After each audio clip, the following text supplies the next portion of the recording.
মাছ হয়ে যাবে কিনা।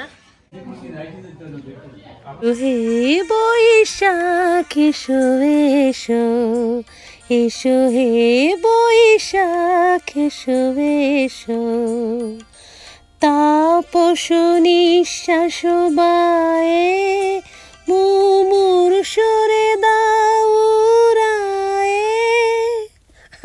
একটু চেষ্টা করলাম আর কি ভাঙা গলা নিয়ে।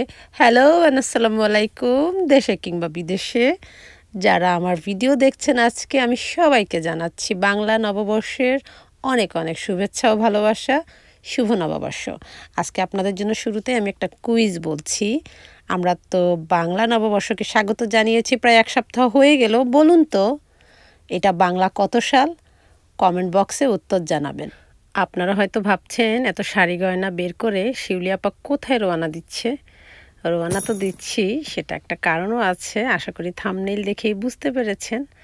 আসলে আজকে আমরা যাচ্ছি আমার হাজব্যান্ডের কাজিনের বাসায় ভাবির আমন্ত্রণে পয়লা বৈশাখের অনুষ্ঠানে। তো সেটার জন্য একটা আমরা কাপড় চোপড় রেডি করে নিচ্ছি। পয়লা বৈশাখের তো আসলে একটা কালার কোড থাকেই, সাদা আর লালের কম্বিনেশানে। আমি কোন শাড়িটা পরবো সেটাই বুঝতে পারছি না। সাথে বের করে নিয়েছি বেশ কিছু গহনাও। তো আমার মেয়ের জন্য এই 3 পিসটা নিয়ে নিয়েছি। সে প্রথমবার আজকে বৈশাখের অনুষ্ঠানে যাচ্ছে। তো শাড়ির ভিতরে আমি এই শাড়িটা চুজ করেছি। আর এটাও দেখছি, এটা একটা জামদানি, বাট পিওর জামদানি না। আর এটা একটা সিল্কের। দেখি কোন শাড়িটা নেই আপনাদের সাথে শেয়ার করব।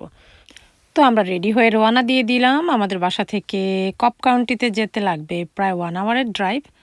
তো আমরা ইতিমধ্যে চলে এসেছি। ভাবির বাসায় ঢুকতেই দেখি এত সুন্দর করে উনি ওনার ফ্রন্ট এন্ট্রান্সটা গুছিয়েছেন।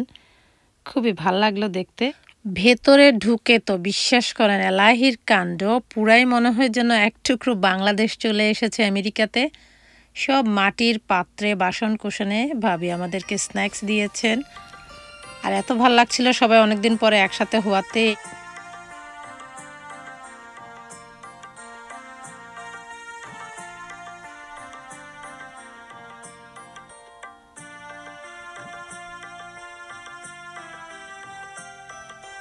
আমাদের সবার বাড়ি ফেরার তাড়া ছিল, তাই ভাবি ডিনার সার্ভ করে দিয়েছেন। 2 প্রকারের মাছ ছিল, অবশ্যই চিংড়ি, ওই দিকটায় রুই মাছ, আর এইদিকে ছিল বেশ কিছু ভর্তা। আমি বুঝতে পারছিলাম না কোনটা কি। ভাবি এটা কিসের ভর্তা? মাছ, আর এটা আলু। এইদিকে ছিল গরুর মাংস, ওইদিকে ছিল তান্দুরি চিকেন, পোলাও, রাইস, সবজি, সালাদ সহ আরও অনেক কিছুর আয়োজন ভাবি করেছিলেন।